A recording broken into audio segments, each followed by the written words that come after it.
We've now built this 40 by 50 dream shop in my backyard, pretty much DIY. But doing so with zero experience means mistakes were made. And today we gotta figure out how to build a gigantic garage door using only OSHA approved methods. Let's go. All right, I've got a little confession to make. Here, come in. I have no idea what I'm doing.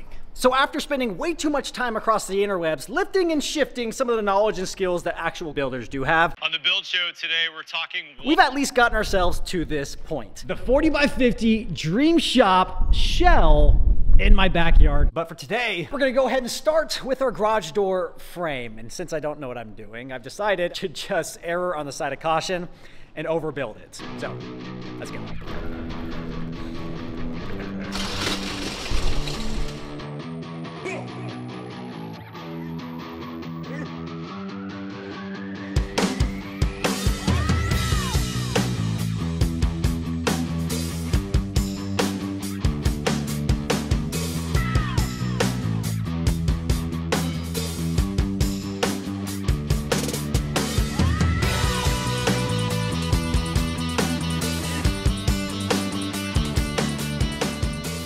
We have our double jack stud 2x6s nailed into our 2x6 king stud, going from the bottom plate all the way up to the top plate. And then that king stud's actually screwed in to this metal jam that is bolted in to the concrete. So there's two 12-inch anchor bolts going into the concrete, bolted down on the bottom side of this jam, and then two grade 8 hardware bolting that to the red iron going across. Long story short, that's freaking solid. So the 12-inch header we're gonna build is gonna sit just on top of those two 2x6 jams, and we're gonna do the exact same stuff on that side.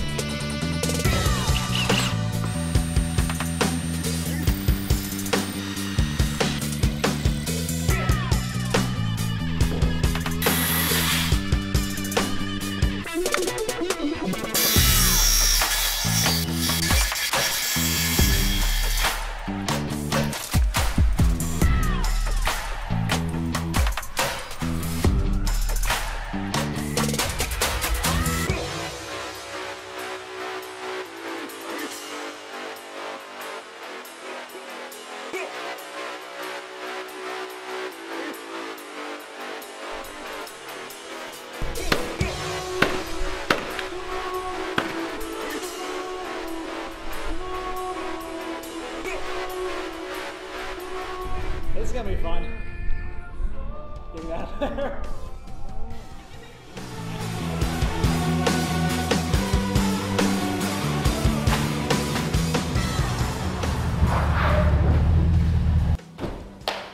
Who's ready to add to my very long list of very well executed bad ideas? I got one more. We've made ourselves a very solid and very large header. The bad news, it needs to go up about 15 feet. What's nice about this header, it technically only has to hold up the door itself and a couple of bricks that'll go above it. Now the metal building frame, what's really nice about this is all the weight from the roof is going to the ends with massive red iron I-beams and 24-inch anchor bolts embedded to the concrete. We have rope, a couple of pulleys, a metal building frame, a giant header, and a pickup. What could possibly go wrong?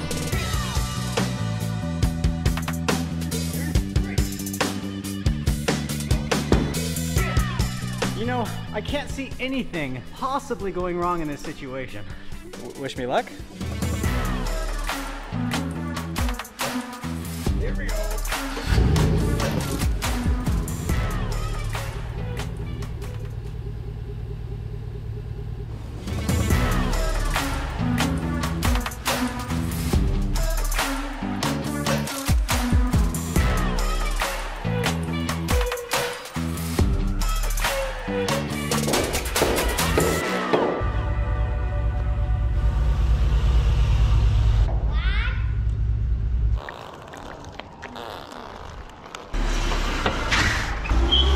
Hawaiian redneck engineering for the win. We have our 12-inch header sitting about 14 feet in the air above my head. And like a lot of stuff on this building, probably overbuilt, we're actually gonna add some galvanized straps as well. A lot of the houses I've been seeing go up in this area have these straps nailed in to the jack stud, the header, and the top plate. And they take about 25 nails each. But unfortunately, we gotta move fairly quick because the weather for the next few days is Yeah. Nice right now, but tonight starts raining. Tomorrow, thunderstorm. Thursday, thunderstorm. Friday, thunderstorm. Saturday, thunderstorm. Come on, Texas. And I just looked this up. The chances of me being struck by lightning in my lifetime while working on my dream shop is about 1 in 15,000. Fortunately, only about 10% of those actually pass away, which coincidentally is about the same number of people killed every year by cows. Chances of being killed by a shark, 1 in 3.4 million. Chances of being mauled and killed while taking down a wasp nest, 1 in 50,000. But the chances of you falling victim to online crime is 1 in 4. Do a Google search of your name, address, email, phone number. It's alarming what's out there because there are data brokers that sell your information, and a lot of the time the recipients are scammers and spammers that want to target you. That's why I've been using Aura, the sponsor of today's video, that finds and shows me what data brokers are out there with my information and automatically opts out for me. I don't know if you saw this, but AT&T revealed that over 73 million customer records, both existing and former customers, were released on the dark web. They recommended those affected use strong passwords, monitor account activity, and consider credit freezes from credit bureaus. Wait, seriously? Can you hear me now? Good. No, it's a joke. It's a joke. And I'll tell you guys this much, nothing ticks me off more than spam callers. We've lived in Texas now for about 6.5 years. I still have my Hawaii area code phone number, and I used to get several calls every single day from Hawaii area code spam callers that were clearly not from the islands of Hawaii, if you catch my drift. And I don't want to curse anything, but for the last 4 weeks since I've had Aura, I've been blown away at how many locations had my personal data, but also at how many spam calls I'm no longer getting. It's working so well. So go get Aura and sweep up your information. See what I did there? Sweep it. At aura.com/Lonestar Hawaiian to start your 2-week free trial. Also linked in the description below. Big mahalos to Aura for sponsoring today's video and just being genuinely awesome. Let's get back to this header. Garage door!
So my brother's one of those CrossFit guys that climb up ropes to tall ceilings for no reason to stay fit. This one's for you, bro.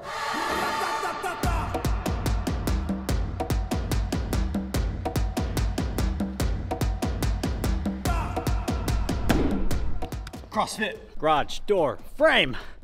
Done. It's straight, symmetrical. Down in the center, you see those 2 studs. I just split the center because where it meets up has massive grade 8 bolts and kind of a plate, so you can't run a stud directly in the center. And I'm hoping that'll line up with all of our OSB. We've gone through 3 storms since this has been up. All the tape is still applied. I will say there has been some expansion and swelling in some areas, but we're leaving that 1/8 inch gap so it does have room to expand. I might open up the gap just a little bit more for this side just because of the amount of expansion I'm seeing. Let's go.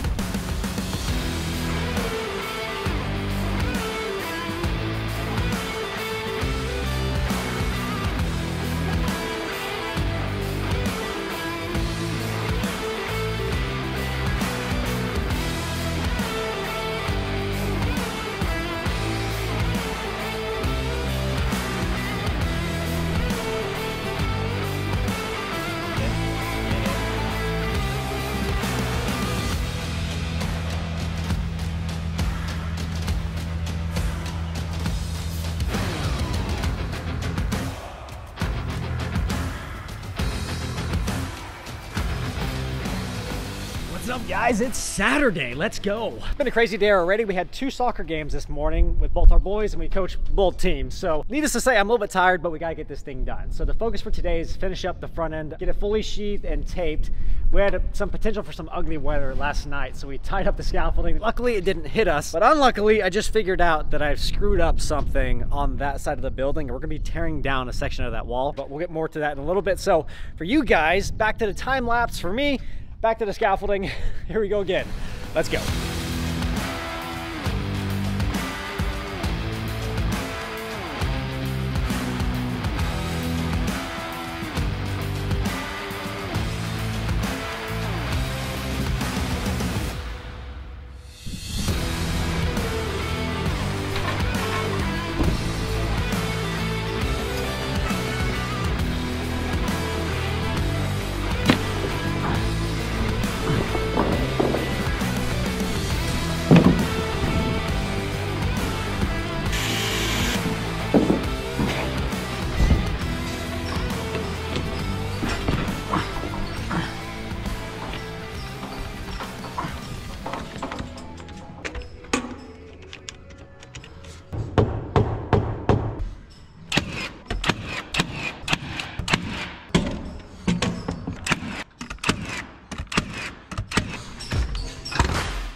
That's a wrap for tonight. We'll see you guys back in the morning.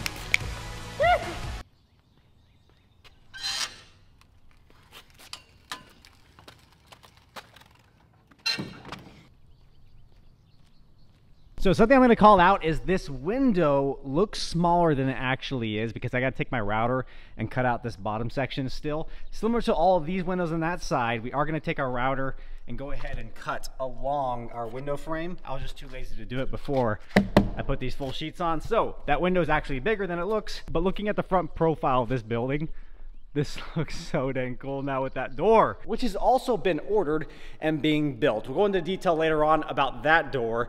We first need to worry about this door. When I framed out the doors on the building, I framed out both doors the exact same size, 36 by 80, the side as well as my front door. Reason being, I didn't know any better. I thought that was just a typical standard size of door, 36 by 80. It turns out that your front door is typically the larger one. The side/back doors are usually a little more narrow. This being 36 inches wide versus a 32, every inch wider the door is, when it swings in, it takes away more space away from the inside. Realistically, does 4 inches really make that much of a difference? Don't answer that. But our plans for this shop, in this back corner, we're gonna have a lot of equipment, as well as a Sprinter van. Yes, we are eventually going to tackle one of those Sprinter van overland builds here in this shop, and it will likely be parked up against that wall in the corner. And every inch the door is wider is an inch further out that thing has to sit. So long story short, I need to reframe this door. And then lastly, on the back side of my garage door, to finish it up for now, we have our big galvanized plates that will nail to the back side of this header. So here we go.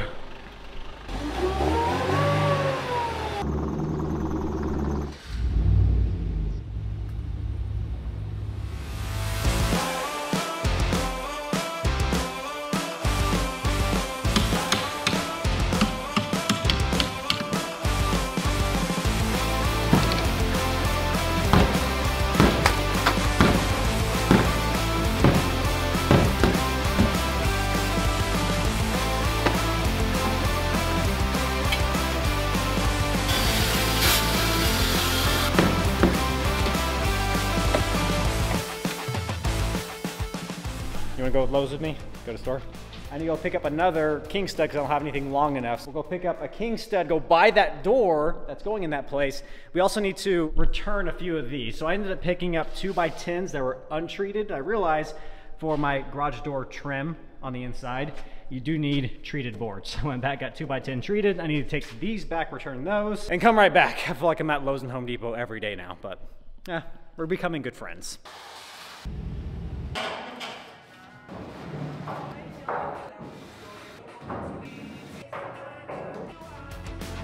Go.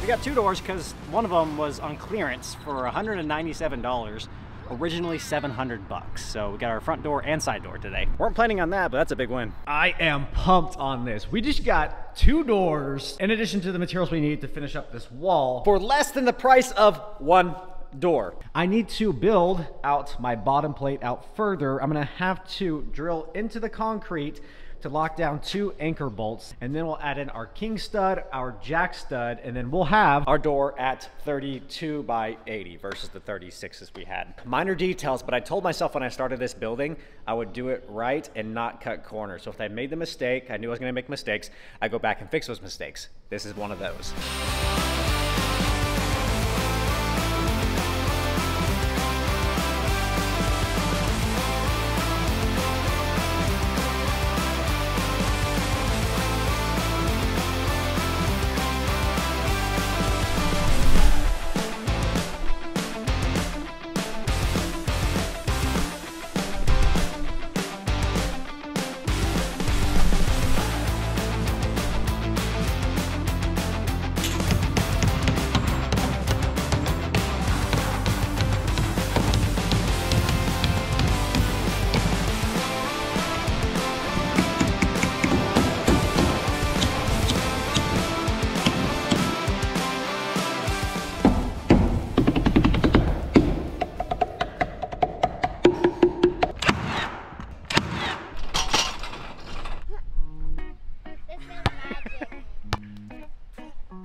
Sweet.